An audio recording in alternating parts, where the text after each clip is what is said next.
Hey, everybody, welcome back to Hints and Guesses, my podcast.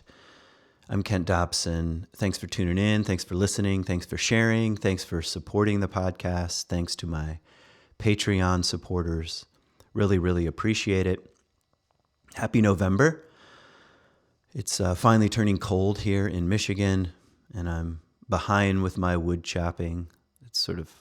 I might as well just readjust my thinking and just say, this is when I actually chop wood, instead of always feeling behind. Anyway, it's been kind of a crazy month. I've had family in town, and tomorrow I leave for Arizona for the fourth session of the year-long program at Animas Valley Institute. The year-long program is, I think, one of the best programs that Animas offers. I did it a number of years ago, and I'm apprenticing on this particular one. So it'll be nice to be in the high desert of Arizona. Looking forward to that. And so I also earlier, very end of October, led my own intensive, which I called Exploring the Sacred Masculine. And it was a really, I think, rich and rewarding experience for me. I hope for everybody else. And also it confirmed a sort of suspicion I had, or intuition even, that it's important to turn our attention to the masculine and in turn the feminine, and to begin a different kind of conversation around masculine and feminine. And that's what I kind of want to explore today on the podcast, sort of what do we mean by masculine? What do we mean by feminine?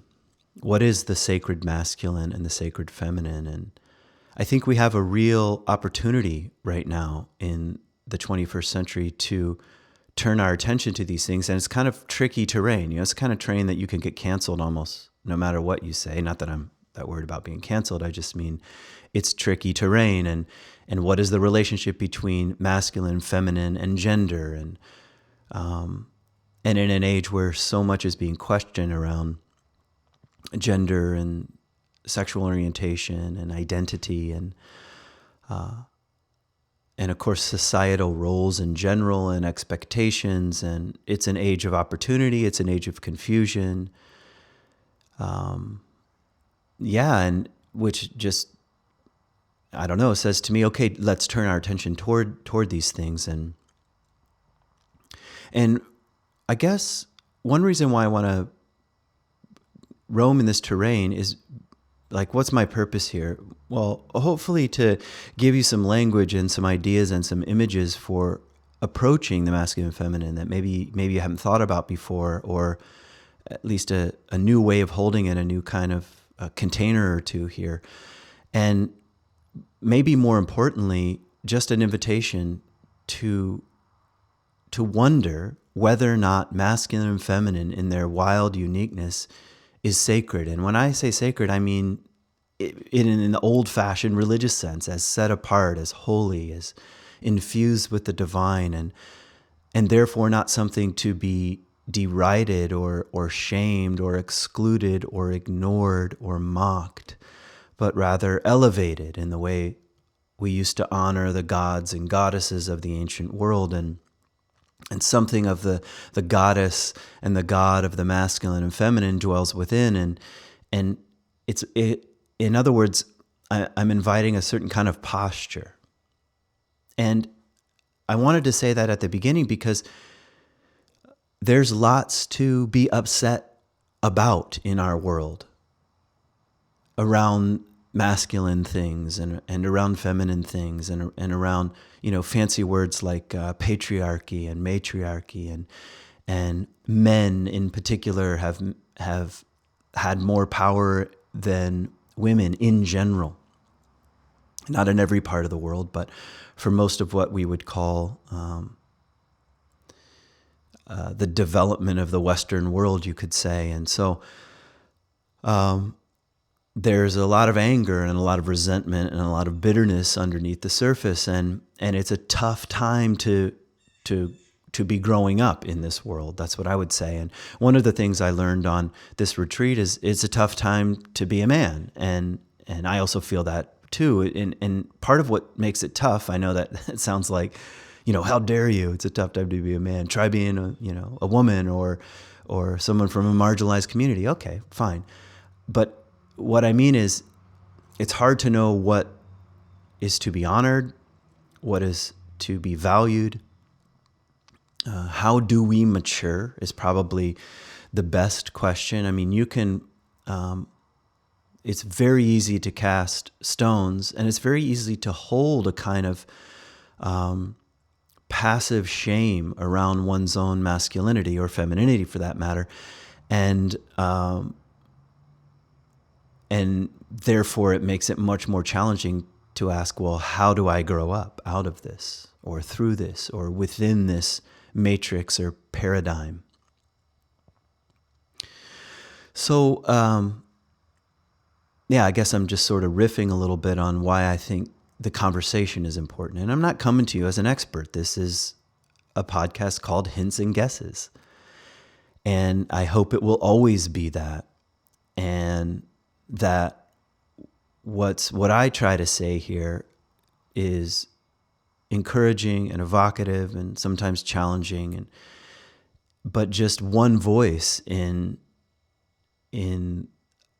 the conversation, in the great conversation, in the ancient conversations, in the conversations that matter around meaning and depth and truth and beauty and goodness and life and death and masculine and feminine. So, okay, let me just start off by making some claims here, which aren't that radical really, but I want you to know where I'm coming from. Because I think there's so much in the age of confusion around these things. There's so much misunderstanding, and so infrequently do we say what we mean by things. So when I say masculine and feminine, I mean masculine and feminine as archetypal realities, as energetic patterns. And I'll say more about what's an archetype, because that's a fair question. What is an archetype? Okay. It's, if I don't define that, I really haven't said that much. So give me a second on that. But archetypal energies, archetypal patterns, they're ways of describing what's real, internally and externally. They're mythopoetic ways of describing nature, you could even say, or reality with a capital R.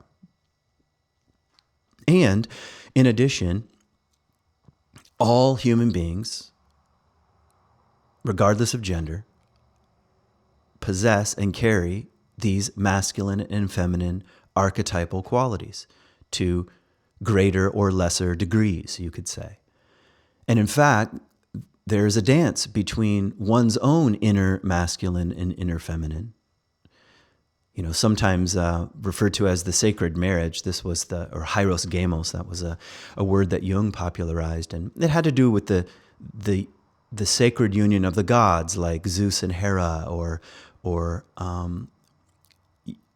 God and the church, or Christ and the church, and also masculine and feminine, and that there was something about the coming together of the poles that was beautiful and sacred and lovely and important, and pointed to a kind of wholeness that the individual parts could only achieve in union, something like that. The individual dimensions of masculine and feminine, when brought together, achieved a kind of divine wholeness. And that's the hieros gamos, the sacred marriage. That's why all cultures, even if they had different rules, treated marriage, or some version of marriage, they may not have called it that, as something sacred. That's something that reflects the divine in a way.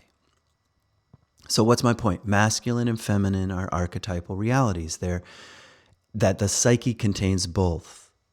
Maybe you're familiar with the terms anima and animus. That's one way of talking about it. That's again, Jungian terms for the counter-sexual dimension of the psyche or of the person. This is not always true, but often as a man, it's the anima, it's the feminine constellation of energies that lives in his psyche that he's coming in contact with and desirous of and related to, and of course that gets projected on the external world and onto other women, and same goes with the with the animus, the counter sexual dimension of the feminine, and oftentimes in dreams and in literature, there's a kind of idealized constellation of the anima or the animus, and you possess that. We all possess that, and we come to know more of who we are. Really, for Jung, it acts as a kind of guide to the depths, to the soul, to the self with a capital S, to the deep realms, to follow the desirous attraction of the animus or the anima, internally, externally, blurring the lines here. Okay, so that might be, I'm not going to spend a ton of time there, but let me just reiterate. Everyone has both masculine and feminine qualities, and it means they possess a kind of wholeness, a kind of hieros gamos, a kind of sacred marriage, and the more those two poles meet, not that they're perfectly in balance, that I have a question about. I was wondering about this yesterday. I was talking to my wife about this, and I'm not really paraphrasing what she says. I'd have to let her speak on that. But we were just kind of wondering, is it always about balance, like a perfect balance between masculine and feminine, or any other pole for that matter? I don't know. Maybe not. But clearly, you need some contact with the opposite pole, some relationship. And some part of that relationship helps us experience more wholeness. That's maybe the way I would put it. And so I'm not talking about perfect balance, but the yin and the yang, for example, is an image of what I'm describing. Of course, that is a more balanced image, but it's that exists as a kind of potential. And the other thing I want to say, so that I'm as clear as possible here at the beginning, is that not only does the psyche contain both, one's given gender does not necessarily correspond to a deep rootedness in a particular masculine or feminine archetypal posture. It's kind of a convoluted way, it's hard to get that sentence out, of saying you can be a man and have a more feminine disposition, period. It doesn't mean you have no contact with the masculine. In fact, you do. And that probably needs some attention and some cultivation. And we could say the same about, you can be a woman and have a more masculine disposition. And this is just the way the wildness of evolution and life itself, the diversity of human experience is just what's real, what's actually the case. And that, at least in my view, is to be celebrated. So that, in other words, masculine and feminine is not the same thing as gender. But, here's the caveat, but they can't be totally separated either. I think we have to have a more sophisticated and nuanced conversation around these things. They're not, masculine and feminine are not the same thing. They're archetypal energies, not the same thing as gender, but gender is in conversation with these archetypal realities, and that's the way it is. And I think I don't really want to weigh into the sort of transgender conversation right now. At least, I guess now I am. I don't want to weigh into it too heavily, not because I'm, particularly skittish of the conversation, but because that would, it's like, that's where all the political energy, at least some of the political energy, is going right now, into these kind of culture wars. But I do want to say, I don't like either extreme on the right or the left here. The right seems to say, hey, there's nothing to see here. There's no such thing, in other words, as transgender. And of course, that's not true. And transgender people have been part of every culture on the planet since as far back as we can remember and as far back as we know. And whether you call it gender dysphoria or something else, this is just part, again, of the diversity of and complexity of just being human. And that does not explain, though, the way in which, particularly the younger generations, are playing with gender pronouns and questioning the reality of gender at all, and which is on the far left, that gender is just is a linguistic social construct, and I think that I reject that as well, as much as I reject on the right. It's not just a linguistic social construct that you get to infuse whatever kind of personal meaning you want onto it. That there's a kind of there's the potential for a deep-seated and blind narcissism there. Reality is exactly what I say it is whenever I say it, and no one is allowed to question that. I think, no, that's not true. That's too far. And anyway, one of the things I learned at Hebrew University when I was a student there, I took a class on religion and poverty, and it was really a sociology class, but we were studying how various religions and theologies and expressions of religious communities, how they treated the poor, how they defined the poor. And anyway, I don't want to get into the premise of the whole class, but one of the things I thought was really interesting that my professors, I had two professors for this class, it was an experimental class, and one of the things they argued for, which was kind of a surprising argument, is that when religious communities, like monks and nuns, of various traditions, by the way, started referring to themselves as poor, it shifted the attention away from what they called the actual poor. They spiritualized it in a way. So to give to the monastic community, the poor, was to fulfill your religious duty, thus disenfranchising the actual poor. That was the argument.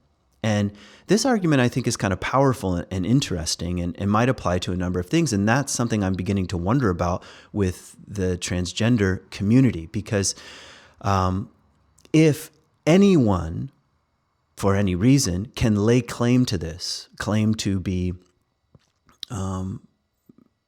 able to switch their gender pronouns just as a kind of experimentation, how does that affect those who actually are in a kind of wrestling match with their own gender?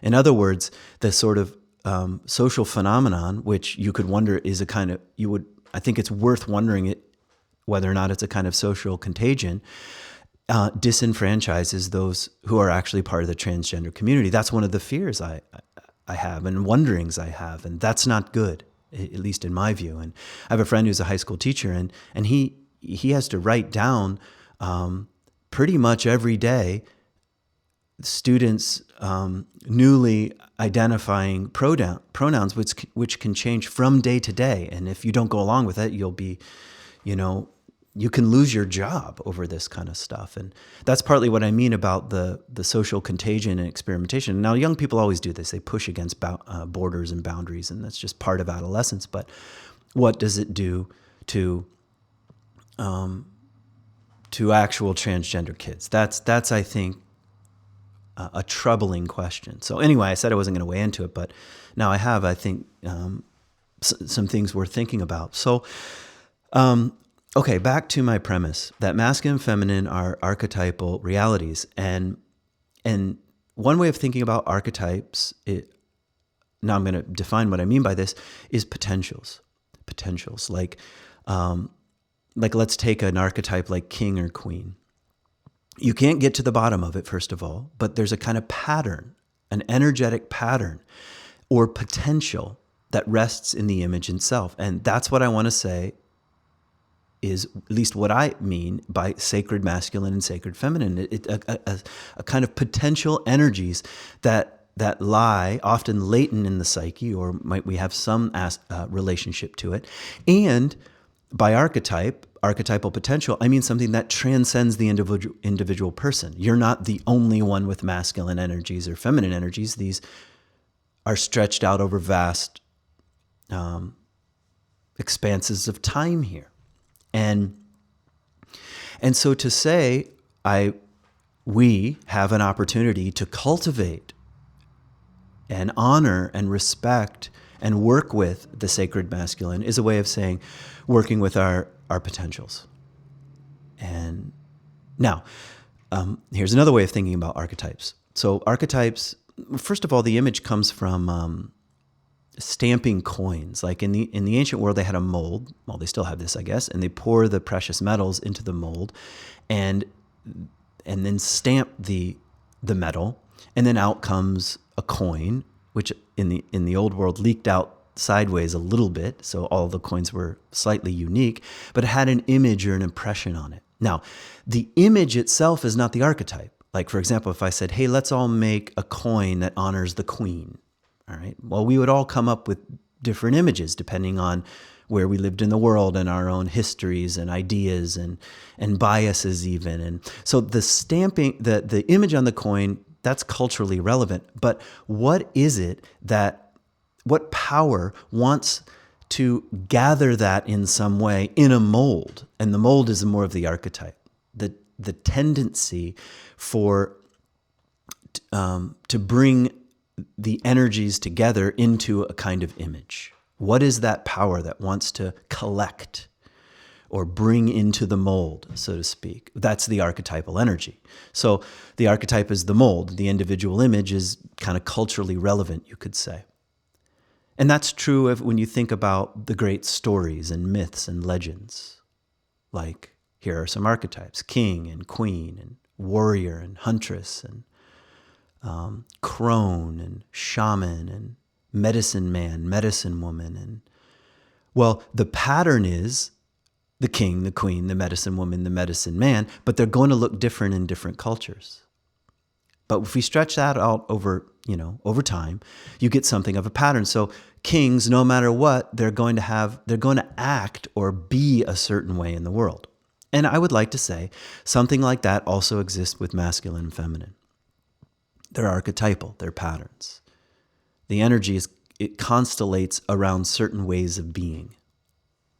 And that's important to be in conversation with. That's why we need myths and stories and literature and art and poetry and dance and any kind of artistic expression around masculine and feminine, because it helps us dance with those transpersonal energies, those transpersonal realities.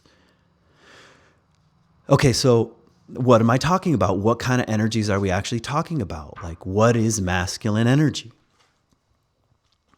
Well, here are some ways of putting it. First of all, a friend of mine sent me an article by a guy named Charles Eisenstein. He's a blogger, and he said something interesting about masculine and feminine recently. He said, one way to think about the masculine is interested in how, and the feminine is interested in what. I thought that's okay. That's kind of a simple and maybe important starting place. So the masculine is interested in how, like even if you think about how things work, the how might we do this? So it has kind of, the orientation is toward aim and toward action,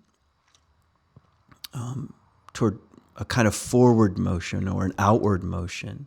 The masculine is more interested in logos, reason or logic, you could say, and the ordering of things, the naming of things. By the way, again, just a reminder, I'm not saying men, I'm saying masculine energies are interested in this, and they live in the psyche, and you have maybe more or less access to them. So logos or Roma's about law. And that's just a brief description of the archetypal realm of the masculine. And so what about the feminine? The feminine is more interested in the what. So the masculine might say how, and the feminine might say, well, what for? What for? What's the purpose here? Yes, but we can do this. Yeah, but why? Why should we be doing this? And in a sense, the feminine is more open to the relational dynamics of anything at all. And maybe it's more interested in meaning than just the how of something. And it tends to be the posture, instead of sort of forward aim oriented, is receptivity, receiving or including. You know, if you have ever been to the Vatican and stood in the plaza, you have these columns that reach out into the plaza, and those are supposed to be the arms of the loving mother, really, the mother church. And that's that receptivity and collecting of things. And that's the feminine orientation or disposition or archetype. It tends to be more interested in eros rather than logos. And eros, you know, logos wants order and boundaries and lines and clarity. And eros wants fluidity and motion and movement and limitlessness. And, you know, it's the kind of chaos and order dance. It's the yin and the yang here at work. And okay, so that's mostly, I mean, that's like a 101 McDonald's drive-through version of the archetype of masculine and feminine, but you can begin to wonder, and I think this is a worthwhile question, how am I oriented in the world? Do I have more masculine qualities? Do I have more feminine qualities? What's my kind of primary stance? Where are sort of my blind spots? What am I attracted to? If I have a more feminine disposition, it might be the case that I'm more attracted to masculine energies, that in that kind of attraction, repulsion, thin line, you know. And if I have more masculine, if that's more my natural outlook on the world, my natural way of being, I might be more attracted to the feminine qualities because of the dance of these poles. And there's something to be said about the tension here of opposites. So one of the things that I would like to say, maybe as clearly as I can, is that we don't need a flattening out of the masculine and feminine. We don't need people coming along, in my opinion, and saying, those are meaningless, artificial, social constructs bent on power and oppression, and they should be eliminated, and there's no such thing as masculine, there's no such thing as feminine, or to take it into the realm of gender, there's no such thing as male, there's no such thing as female. I think that is not helpful. In fact, what we need is more understanding about the differences here, about the poles, about the dance. We need an elevation of the masculine and the energies and the qualities and the archetypes, and we need an honoring and of the feminine and her sacred qualities and energies. And we need the differences to be just that, because it's in the resonance in between. That's where all the action happens. That's where all the fun happens. That's where all the interest happens. That you could even say that's where the potential for transformation and change happens, when these two poles are pushing against one another. That's true in a relationship, but that's also true in the psyche. It's true when we're in the dance of our own opposites, which live within. And okay, so maybe just a bit more on archetype so you don't get the wrong idea here. Archetype doesn't necessarily mean good, like masculine equals good, or king equals good, or queen equals good. It's far more complex than that, because they're potentials. And what could be said, well, I could say it in a couple different ways. The masculine can be immature. There's perhaps even an immature archetypal pattern, an immature adolescent archetypal pattern. You could put it in the realm of shadow too. You could say there's a shadow to the archetype of masculine. It has a dark side, just as there's a shadow to the archetype of the feminine. So we can't be naive here. We don't say, oh, it's all sacred masculine and feminine and just off with the chains of society, and I'm just going to dance with the divine feminine and masculine, and it's all going to be bliss and one and union. No, in fact, it requires at least some humility and conscious attention to the shadow side, as much as the shadow can be conscious. Or as much as one can be conscious of the shadow is probably a better way of saying it. We need to be careful with these energies, is what I'm saying. I'll give you just really concrete examples of what I mean. The king archetype, and you could go ahead and fill in the blank. What comes to mind positively when I say king? when you think of king positively? Or you can say the same with queen too, if you'd prefer that. What is a good king like? To whom does he serve? What does he serve? And is the king self-serving or sacrificial? And you're already starting to play with the potentials here. And what's the dark side of the king? What if things go sideways? What if the king is immature? And one of the books I used, by the way, in my intensive is a book called King, Warrior, Prophet, King, Warrior, Magician, Lover. King, Warrior, Magician, Lover. I don't have the book in front of me. I can't remember the author's name. 2 authors. It's a book about masculine archetypes, and one of the things they said about the king is they said the king has a bipolar shadow side, and the bipolar shadow is the tyrant and the weakling. So in an underdeveloped psyche, when the archetype is underdeveloped, it tends to come out as a tyrant or as a weakling. In other words, the grabbing for power or the running from it. So much so that you become a kind of weakling. Anyway, that's the shadow side of the king archetype, and you could say that's true of all of the archetypes, and it's true of the masculine and feminine. There's a dark side here. You don't think there's a dark side to the feminine? You don't think there's a dark side to the great mother? The great mother can be devouring. This is what Freud called the devouring mother. It's like the mother is so nurturing that she tends to eat everything in her presence, including her own children. Now that's the dark, devouring mother. That's the helicopter mother. That's the helicopter parent. That's invading. I want to play what you guys are playing. I want to wear what you guys are wearing. You can't leave the house. You must stay home. This kind of... that's the shadow side. That's the immature expression of something more beautiful, which is the great mother or something like that. So anyway, what's my point? My point is our own psyches contain both the light and the dark side of these archetypes, both the golden and the sinister here. And so as much as I'm trying in my own way to support the conversation between sacred masculine and sacred feminine, I'm not naive about these things. I'm trying not to be naive about these things.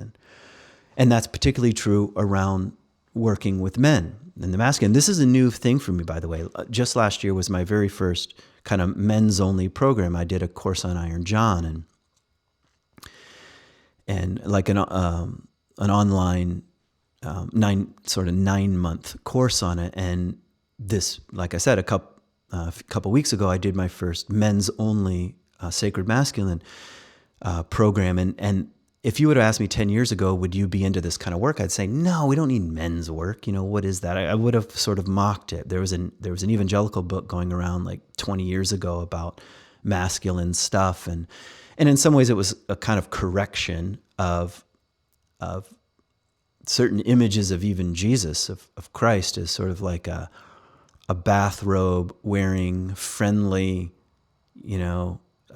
passive male who liked to frolic with lambs and, play with children and, this kind of like sweet, nice Jesus. And I think the book was a reaction to that, but I didn't go in for it at all. I was like, this book is stupid and sort of fought against it in a way, which now that I know a little bit about, speaking of shadow, probably there was something I needed to look at here, and I wasn't ready for one reason or another. But anyway, I've come into quote men's work in a roundabout and very reluctant way, and but now I think nope, it's needed. It's here, and doesn't mean only men at certain retreats or programs. I just mean turning attention to it.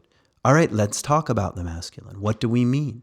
What's your own relationship with masculinity and with femininity? And what are your immature ideas and fantasies about these realities? And how can you come into a deeper, more honest, and hopefully more life-giving relationship with these qualities? These are questions that I'm trying to ask and hold. So Okay, where do I want to go from here? Okay, and maybe I just want to mention two myths, and really just very quick references to two myths, and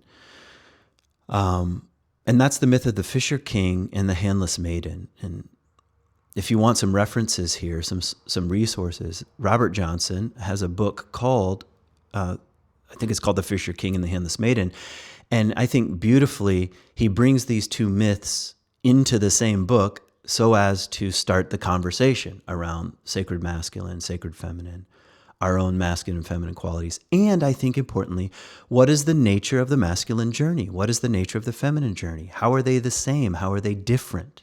What are the nuances? Anyway, so that's maybe a resource, but okay, here is the myth. And this is why myth is important. Myth is important because it gives us a series of images and a kind of storyline which tugs on our own archetypal potentials. Like it tugs on it, says, hey, hey, hey, or it taps you on the shoulder and says, hey, would you like to grow up? Here's what it's like, and here are the dangers and pitfalls, and here are stories of people who don't grow up very well, and here are stories of people who do grow up well or well enough. Again, none of what I'm talking about is about perfection. All right, it's just about maturing. Okay, so the Fisher King is the name, one of the names for the Parsifal myth, the search for the Holy Grail. Which if you're my age, you can't help thinking of Monty Python. The one reason why Monty Python is a classic is because it's dealing with classic things. Not only is it like ridiculous and funny, but it's gonna be a classic because it's, playing in these archetypal waters. That's why, Harry Potter and Lord of the Rings are, besides the Bible, the two most bought and read and influential books on the planet. Because they're just pure archetype. And all those potentialities rest deep, deep in the personal psyche and in the collective psyche. So it's like, no wonder Harry Potter's now $1 billion industry, and you can go to Disneyland and ride on Harry Potter rides. It's because it's like easy. I'm not saying I can't write. It's not easy to write. But the kind of universal appeal is because it's dealing with archetypes. So anyway, so the Fisher King is the story of Parsifal, and Parsifal grows up in a home without a father, which is interesting in and of itself, and it's begging the question: where's the masculine here? And what happens when we only learn about the masculine from the feminine? What happens in that kind of home or household or culture even? And it turns out Parsifal didn't know this, but his father was a knight, a kind of warrior, and was killed. And one day he's out sort of just being a kid, wandering around, and he sees some knights on a nearby hillside, and something in him wakes up, and something in him says, this is what I've been looking for, and I didn't know I was looking for it. And he goes back home and tells his mother, I'm going to go out, I'm going to find the knights, I'm going to become a knight. And she, of course, tries to talk him out of it. This is partly what the mother role does. It says, no, don't leave home. Don't leave me. And they sort of get into a fight, but eventually she concedes and says, okay, you can go out into the world, but don't ask too many questions, and wear this underwear that I made you. Wear this undergarment, this underwear that I made you. So off into the world Parsifal goes, reminding of the advice here. You could even say of the feminine. And remember, it's important to keep reminding yourself, we're talking about these internal energies as much as external potential energies and voices. But don't ask too many questions and wear this underwear. It will, it'll keep you safe under my protection type of thing. And so almost right away, he bumps into the Fisher King. And the Fisher King is a wounded king, and he's a festering wound in the thigh. And that'll tell you something about the nature of the masculine right now. It's wounded in its most powerful and vulnerable place, in the quote thigh, in the inner thigh. It's a euphemism, and the only alleviation he gets, the Fisher King, from the pain is fishing, and Jungian depth psychology and often interprets water as an image of the unconscious, and I think that's a fair enough interpretation. It's not perhaps always the case in dreams or stories, but he's kind of fishing in the unconscious, and it gives him a slight relief, but not very much, and the wound is not healed, and so he invites Parsifal into the castle and has a great feast, and it's kind of amazing and marvelous, and at one point the Holy Grail is brought out, and Parsifal gets a glimpse of it, and the idea is if the king could just drink from the goblet, or Parsifal drink from the goblet, or the people drink from the goblet, the sacred, the holy, the divine, it would heal the kingdom and heal the festering wound of the king. But no one has yet learned to ask the right question. And remember the advice to Parsifal, don't ask any questions. And so Parsifal doesn't. He does not ask the right kind of question.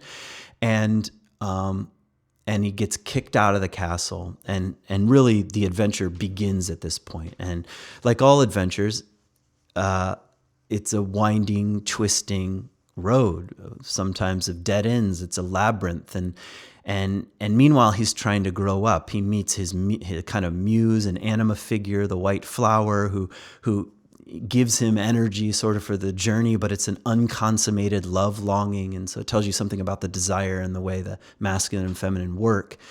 And it's unconsummated, and it pulls his longing deeper into the world. And he goes on all these adventures, and that's part of the Parsifal myth. Now, the story kind of ends with the possibility of returning to the castle. And it's at this point that Parsifal has finally learned the right question.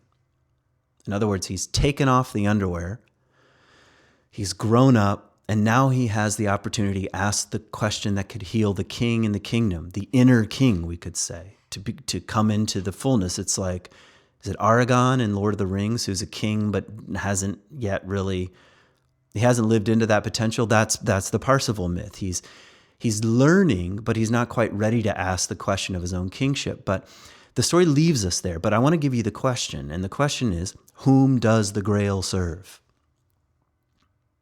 That is a question of service and self-sacrifice. That in order for the king, in order for us, you and I, male or female, okay, to grow into the possibility of our own kingship, queenship, that type of that sort of stance in the world, we can't do so unless we learn to turn our attention toward what serves. Whom does the Grail serve? If the Grail just serves the narcissistic, egoic, small self who wants to live forever, then the wound will just keep festering. There will be no healing. You won't experience the wound gift mystery, that the place where you are most wounded is the place where you can be most giving from and your ultimate gift to the world. You can't learn that dance until you learn to fall on your knees, or to use T.S. Eliot's line, to kneel where prayer has been valid. The king must kneel. This is why in Mesopotamia, they took the king out once a year and stripped him naked and mocked him and then dressed him back up. It's that kind of humiliation and humanness. This is in the Christ story too. Let's dress up the peasant as a king and mock here. It's like experiencing the utter poverty of our own humanness, which is also to give us a taste of the majesty of who we are. So that's a taste of the Fisher King. And so why am I telling it here? Because I'm saying, in part, it's describing one dimension, one expression of the sacred masculine and the journey of or the particular flavors of the masculine journey. And we need this kind of storytelling and attention now more than ever. Don't think for a minute TikTok is going to give you any information about the sacred masculine or the sacred feminine. It's just not. It's too paper thin. It's too interested in persona, in masks, in putting on identity masks. It's too interested in posturing. It's too interested in cliches. It's not going to teach us how to kneel. Okay, so that's the Fisher King taste of the Fisher King. And just to balance the poles here, the yin and the yang, let me tell you a bit about the Handless Maiden. Okay, so the Handless Maiden is a story that's more interested in the archetypal feminine and into the question of what is the feminine journey like. And the story begins with really a story about patriarchy and a story about how the father figure can be self-interested to the extent to which the feminine suffers. That's how the story opens. And the miller, the father here, is interested in the technological capacity to make more grain more efficiently. That's the how of the masculine. Okay, and it's going to bargain with technology here to do so. And the way the ancient world looks at technology is always as a blessing and a curse. It's always going to come with a dark side. Every advancement comes with a dark side. We've forgotten that. Nuclear weapons, nuclear energy is probably the grossest and most obvious example. But oftentimes the technology that's in our hands, the phones, it's like it's out ahead of our capacity to wrestle with its own darkness. And we're sort of experiencing the darkness of it in real time. But anyway, that's that dance of technology and the desire for technology and efficiency and what it might cost us in the end. And that's the story of the miller. So he makes a deal with the devil, and the devil says, I'll teach you how to make grind grain more efficiently if you'll give me what's behind your house. And the miller thinks to himself, well, what's behind my house is an apple tree, and it's a good apple tree, but I can live without the apple tree. And so he makes a deal with the devil. They go behind the house, and what's standing behind his house is not just the apple tree, but his daughter. And he realizes he's been fooled. He's been tricked by the trickstery, satanic, devil-like figure. And he's horrified. She's horrified. It's awful. It's grief-stricken. It's terrible. And the miller doesn't know what to do, but he doesn't want to give his daughter over to the devil. So in an act of desperation, he cuts off her hands, which is, just even saying it is shocking and strange, and gives you a clue about what tends to happen to the feminine in an overly masculine culture. It cuts off the hands of the feminine, cuts off the feminine's capacity to hold and to nurture and to care for and to be an individual, cuts off her hands. And she has to leave home. I mean, how can you live with a father that cuts you off in this way? And so she leaves home and wanders and lives a kind of terrible life for a while, and can't eat and has a hard time surviving. And eventually she is seen by a prince of some sort, like a prince or a kingly-like figure, and who notices, I think his pears have been eaten, these gorgeous and precious and holy pears in a way have been eaten. And so he sort of sets up camp like a deer blind, and scopes out the situation until he discovers, it's this woman with no hands. And instead of being filled with anger, he's filled with compassion and invites her in. And so you're beginning again the conversation of, what's the feminine journey like, and what is the path of healing? Except it's interesting because what he does for her is make her a set of silver hands. And it's amazing. She has an amazing life. She has children, and she's a kind of queen and honored and respected by the citizens of this mini kingdom. But there's still a problem. The hands are not hers. They're not her own. They're given to her by, in this case, a kind of benevolent masculine energy. They're still not hers. They're not her instinctual, natural, wild, unique self. They're well-crafted hands for society. You can ask yourself, what is the nature of the feminine journey like? At times the hands are cut off. At times you're given to be something that's socially acceptable, but it's not instinctually, naturally you could say. And so the story continues, and she has to wander again. And one day, the child she's carrying falls into a pond. And what happens is, there are a couple different versions. I'll just give you one. She reaches into the pond, and her hands instantaneously grow back. And and I think I don't know if it's in Robert Johnson's book. It may be in Women Who Run with the Wolves, also on my recommended reading list. If you want to deepen the conversation between masculine and feminine, read Women Who Run with the Wolves and carve out 6 months of your life, not only because it's long, because it's worth that at a minimum. Anyway,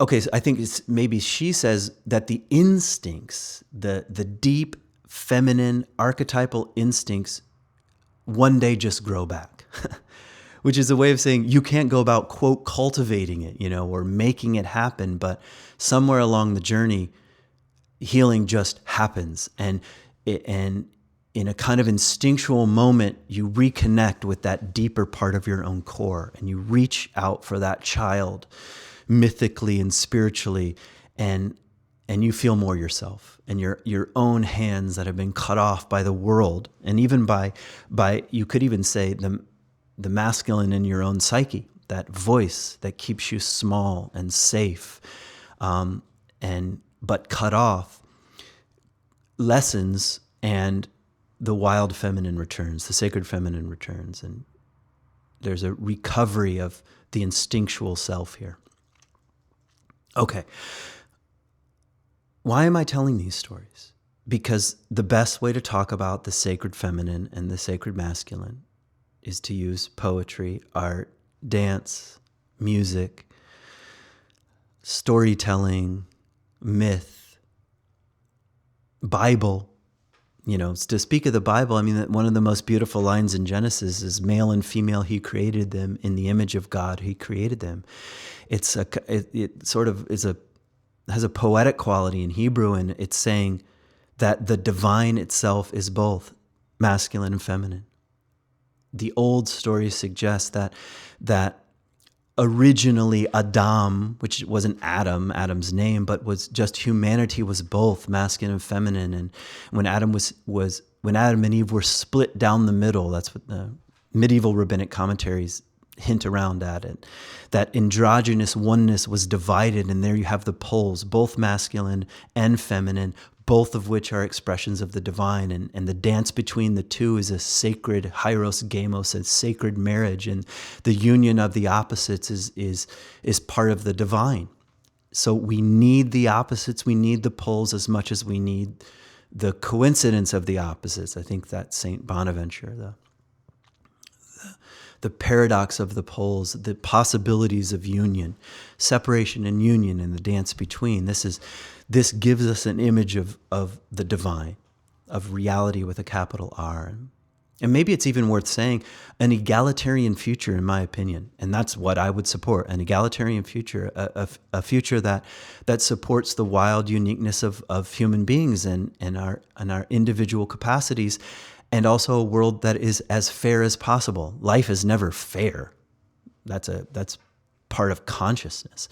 But a society that works toward a kind of honoring of the other, the way toward that egalitarian future is not the elimination of the poles or the deriding of the poles or the denial that they even exist, but rather in the honoring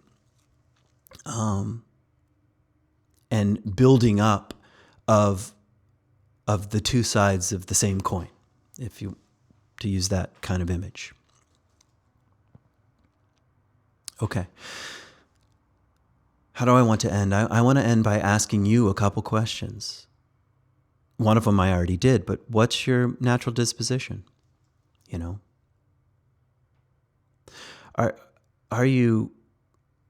Do you tend to have a more masculine or feminine way of being? Or here's a better way of putting it.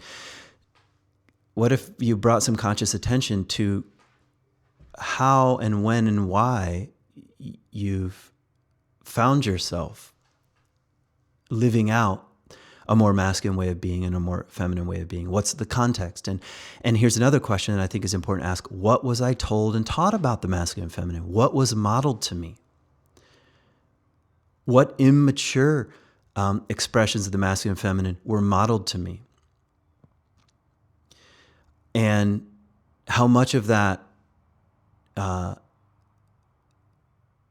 it needs now to be not only questioned and re-examined, but to grow into something greater and deeper. I mean, nobody's going to have a childhood where they get any of these things right. There's no such thing. We all come into the world with glimpses and tastes of what's possible, but a lot of experience of what's immature and small and dark. And but the invitation, the archetypal invitation, the invitation from the soul, if you want to put it that way, is how to grow, to transcend and include these immature expressions, to say, okay, that's part of how I came into the world and what I came to believe about the world, and I want to grow up through these things. Something like that. And here's another question. Okay, so let's say you're against the patriarchy, so to speak. Okay, well, here's a challenge. What are sacred examples of the masculine? And I would say the same with the feminine. What are sacred examples of the feminine? To whom should we be looking for what's possible? I mean, tearing down is the easiest thing in the world. This is partly what I did, because of my own hang-ups and small-mindedness around Christianity for a lot of my life.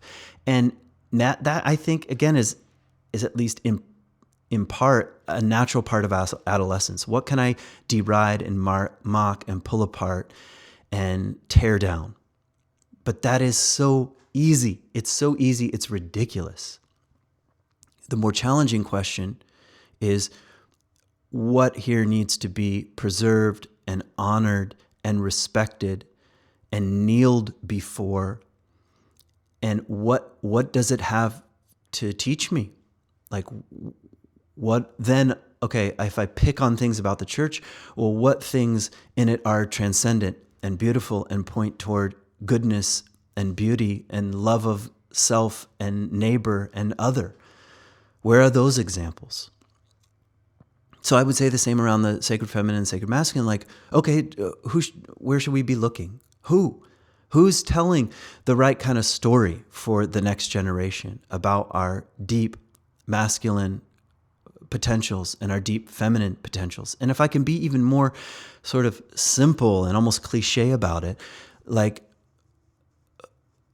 who can we look toward for examples of what it means to be a man, or what it means to be a woman, or what it means to be a healthy man or a healthy woman, or a healthier, that's probably the better way to say it, man or woman, or and what stories ought to be elevated and put forth, and how are you going to use your tongue? What tales are you going to be telling? How do you treat your own gender or the opposite gender or the transgender community? How do you treat people? As sacred mysteries? As containing the hieros, the potential for the hieros gamos, the divine union, the culmination and oneness of reality itself? Is that how you treat human beings or not? And if the answer is, well, most of the time I don't, okay, can we repent? Can we turn around? Can we view the mystery of our own humanness with a kind of respect and preciousness and honor? And I think, at least in part, we need a more rich and beautiful conversation around the masculine and feminine to do so. So that's probably as much as I want to say today. I mean, and I probably already said too much, as I tend to do on these podcasts, but I do want to thank you for listening if you made it this far. And I hope you heard a hint, a guess, a clue, something that you agreed with or didn't agree with. I think that's just as important. Things you liked or didn't like. What did you resist? And what tapped you on the shoulder is a kind of confirmation here. And so, in other words, what hints and guesses are you going to carry up from this podcast? And I hope there's something in here, at least, that might encourage you on your own story, on your own journey around the difficulties of just being human. And let me say something about masculine and feminine.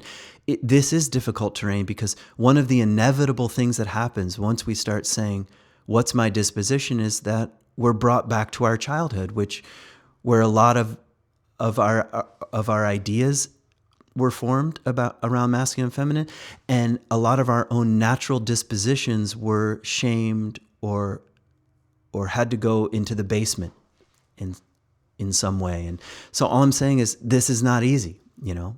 And anyone who's ever been any kind of long-term intimate relationship knows that, okay, this stuff is going to come out. And so anyway, I hope you hear something in here that you can carry forward in your own way. Thanks for tuning in. Peace.